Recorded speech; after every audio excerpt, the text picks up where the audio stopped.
নমস্কার বন্ধুরা, শীতকালে কিন্তু ফুলকপির বিভিন্ন রকম রেসিপি খেতে বেশ ভালো লাগে।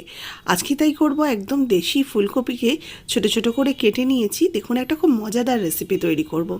এর জন্য শিলনোড়ার মধ্যে আমি একটা মশলা করে নেব। প্রথমে নিচ্ছি পোস্ত। পোস্ত প্রায় 2 চামচের মতো নিয়ে নিলাম। আর সর্ষেও নেব 2 থেকে আড়াই চামচের মতো। কালো সর্ষে নিলাম। এর সাথে নেব একটা কাঁচা লঙ্কা, একটু লবণ আর সামান্য একটু জল দিয়ে এটাকে ভালো করে প্রথমে বেটে নেব।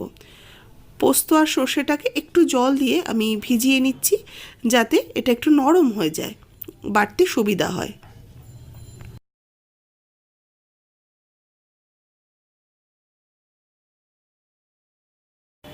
সর্ষে যখন বাটবেন চেষ্টা করবেন তার সাথে একটু লবণ আর কাঁচা লঙ্কা দিয়ে বাটতে। আমার মনে হয় এটা সবাই জানে, তবুও যারা নতুন তাদের জন্য একটু বলে দিলাম। তাহলে সর্ষে